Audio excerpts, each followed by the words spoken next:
C'est du jamais vu depuis la Deuxième Guerre mondiale, se vante ce soir Donald Trump. Les États-Unis ont lancé une attaque contre le Venezuela le 3 janvier et ont enlevé le président Nicolás Maduro. On peut se demander jusqu'à quel point il y a eu une négociation en amont, de quelle manière un secteur du madurisme en fait préparait cette nouvelle étape dans ce qui s'annonce comme un saccage colonial du Venezuela. Le continent américain est donc redevenu le précaré favori des USA. La version de Trump de la doctrine Monroe a même été renommée par le New York Post la doctrine Donroe. Il y a une tradition de contrôle et d'interventionnisme au Venezuela très forte.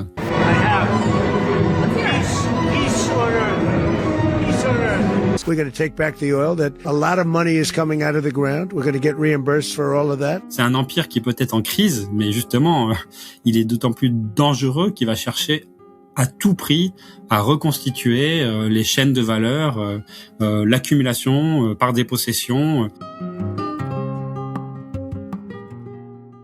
Je suis Franck Godichaud, enseignant-chercheur à Toulouse et professeur en études d'histoire de l'Amérique latine contemporaine. Il y a toujours une phase de surprise et de sidération, ça sans aucun doute, surtout du fait du déroulement de l'opération.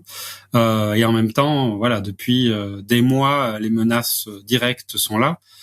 Et depuis des semaines, on avait un porte-avions, 15 000 Marines et soldats déployés dans la Caraïbe, Puerto Rico militarisé, des sous-marins nucléaires, toute une armada qui avait pour prétexte la lutte contre le narcotrafic, mais avec évidemment en toile de fond l'idée de changer le régime vénézuélien. Et donc là, bon, c'est chronique d'un coup d'État finalement, ou d'une intervention militaire annoncée, mais il y a toujours une part, oui, de surprise. Et d'ailleurs, évidemment, cette part de surprise fait partie de la pression maximale qui a été menée contre le Venezuela.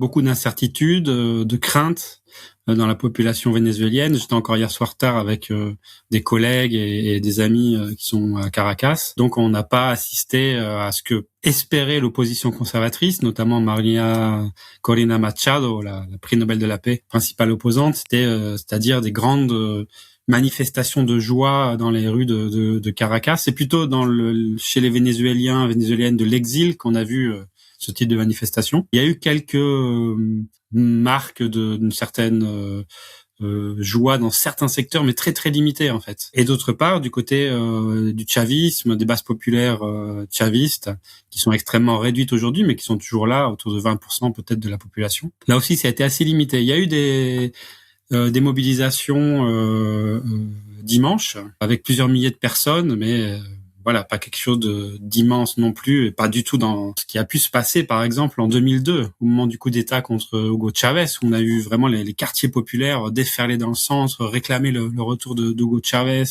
l'armée qui s'est mobilisée immédiatement.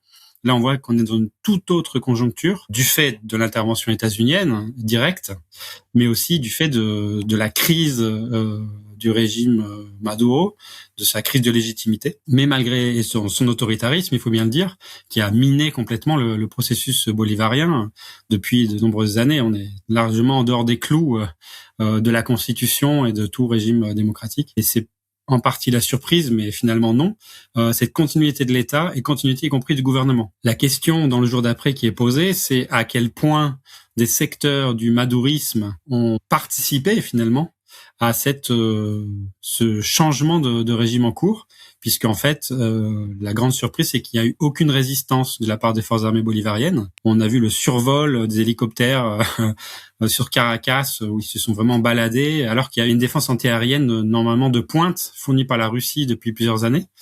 Donc là, évidemment, c'est pas qu'il y a eu une erreur tactique de l'armée, il y a eu une défection, sûrement au sein du haut commandement de l'armée, et une trahison, des collaborations. On n'a pas de détails, mais c'est évidemment impossible que l'opération se soit menée de cette manière sans qu'il y ait eu ce type de défection. Et c'est en train d'être confirmé aujourd'hui, ce matin même, en fait.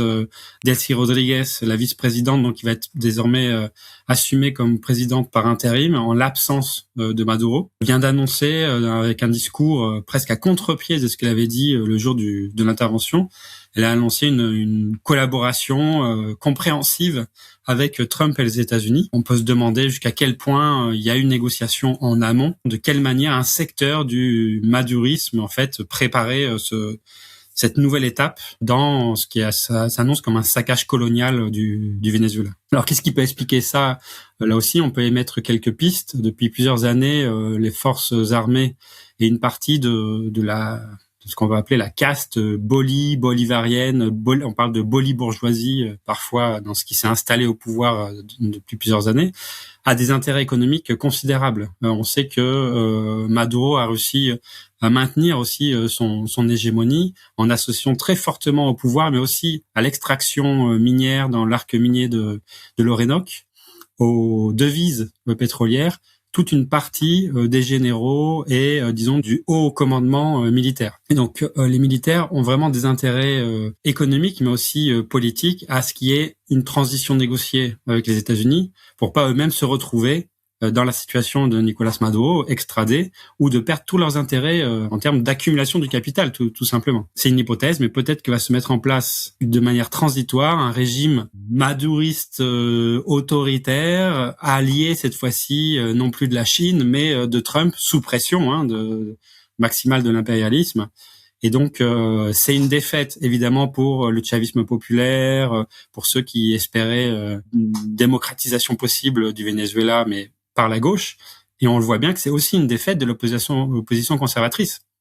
Ce qu'a dit Trump en conférence de presse, c'est il a écarté d'un revers de la main celle qui pensait qu'elle allait revenir au Venezuela vraiment célébrée comme la nouvelle force politique, c'est-à-dire María Corina Machado et Edmundo González, qui était le candidat des élections présidentielles de 2024. Donc là, il y a une sorte de transition hybride qui semble se mettre en place. Je reste prudent parce qu'on est dans les premiers jours, mais en tout cas, il faut émettre des hypothèses et je pense c'est indispensable de poser cette question-là. Est-ce qu'on n'a pas la mise en place d'une collaboration hybride entre des secteurs du madurisme et l'impérialisme états-unien?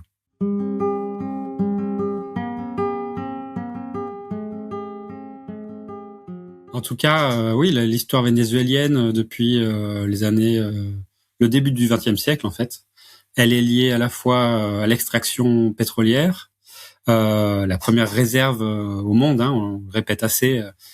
Les évaluations aujourd'hui, c'est peut-être 300 milliards de barils qui restent à exploiter, en sachant qu'aujourd'hui, l'extraction, elle est à moins d'1 million de barils par jour. Et donc, cette manne pétrolière qui est découverte dans les années 10 du XXe siècle, elle va immédiatement signifier la mainmise des capitaux états-uniens, des multinationales états-uniennes sur le Venezuela. Le Venezuela qui était au cœur du déploiement de la doctrine Monroe, de l'interventionnisme états-unien dès les années 1902-3, quand il y avait eu des Européens qui ont essayé de faire pression sur le Venezuela pour faire payer la dette. Et dès ce moment-là, les États-Unis disent stop, on est dans notre zone hémisphérique. Il y a une tradition de contrôle et d'interventionnisme au Venezuela très forte, qui a fait que les États-Unis ont soutenu même des dictatures féroces. On peut penser à Vicente Gómez au début du siècle, Pérez Jiménez dans les années 40-50, un répresseur, un massacreur qui lutte contre le Parti communiste notamment, au nom du maintien du contrôle de la manne pétrolière. Exxon, Shell, Chevron étaient aux manettes. Il y a récemment des chiffres qui ont été ressortis, notamment par Gabriel Zuckman, qui reprend les bénéfices mais colossaux qui sont opérés à l'époque jusqu'en 1957, qui est le pic de ces bénéfices où en fait le Venezuela est la place forte pour les actionnaires, pour le capitalisme pétrolier états-unien, bien plus que les pays du Golfe ou le Moyen-Orient.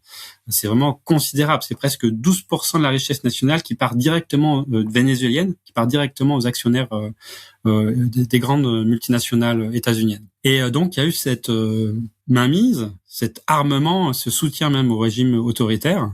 Et en 76, on a quand même une société vénézuélienne qui est là, qui résiste, qui s'organise avec des grands syndicats, une social-démocratie active. 76, c'est la nationalisation du pétrole. Et c'est aussi une expropriation en partie, en tout cas une nationalisation négociée des grandes multinationales états-uniennes. Et Trump, dans sa conférence de presse, avec sa manière de parler direct, il a dit l'argent sort du sol vénézuélien. On a perdu en partie cette richesse, il faut la reconquérir. President Trump is deadly serious about getting back the oil that was stolen from us. We're going to take back the oil that, frankly, we should have taken back a long time ago. A lot of money is coming out of the ground. We're going to get reimbursed for all of that. We're going to get reimbursed for everything that we spend. Mais dans l'imaginaire de l'oligarchie états-unienne, c'est ces années-là qui sont en tête. C'est les années 50-60 où des milliers d'États-Uniens vivent au Venezuela et les multinationales s'engraissent. Donc là, il s'agit de reprendre le contrôle de cette manne. On parle peut-être de 150 milliards de dollars qui sont potentiellement exploitables en termes de bénéfices pour les multinationales états-uniennes. Et l'autre aspect qui est fondamental, évidemment, et c'est ce qui a été dit noir sur blanc dans les documents stratégiques de sécurité nationale qui ont été publiés en décembre dernier, c'est Trump a pour objectif de reprendre le contrôle de son hémisphère, de l'arrière-cour finalement, avec le combat contre la Chine. Et c'est impensable que la Chine ait autant avancé dans les dernières années, depuis les années 2000, en Amérique latine, qu'elle soit le premier partenaire commercial de toute l'Amérique du Sud, du Brésil, du Chili, du Pérou, le deuxième partenaire commercial même du Mexique. Le Mexique qui pourtant est très proche des États-Unis. Donc là, il faut reprendre pied. Contrôler le Venezuela, c'est en même temps menacer toute la région.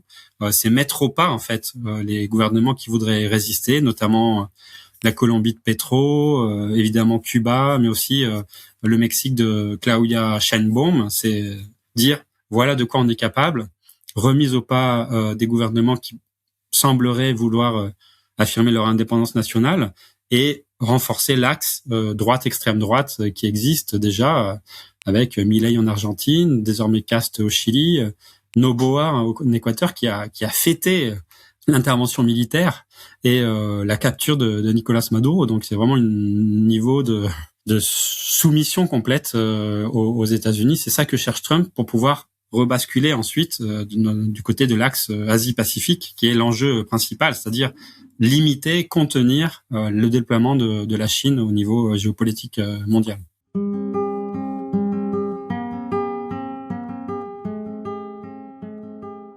Au-delà de ce qui se passe dans les hautes sphères du madourisme et disons du gouvernement actuel, dans certains secteurs de la population vénézuélienne, il y a un sentiment d'humiliation et en même temps une volonté de résister. L'idée bolivarienne de la résistance nationale populaire est ancrée très largement dans les secteurs populaires, une partie des mouvements sociaux vénézuéliens, mais en fait de toute la région. L'idée qu'il faut défendre à la fois le pays face à l'interventionnisme états-unien, mais aussi l'idée de plus latino-américaine face à l'impérialisme qui s'inscrit vraiment dans la tradition politique d'une partie de l'Amérique latine et des mouvements populaires latino-américains. On a même vu que les zapatistes ont fait des déclarations en disant qu'il fallait résister, qu'ils seraient prêts à résister. Effectivement, on a vu en Colombie. Et au niveau des gouvernements, il y a certains gouvernements qui affirment haut et fort leur rejet de ces pratiques-là, à rebours des déclarations,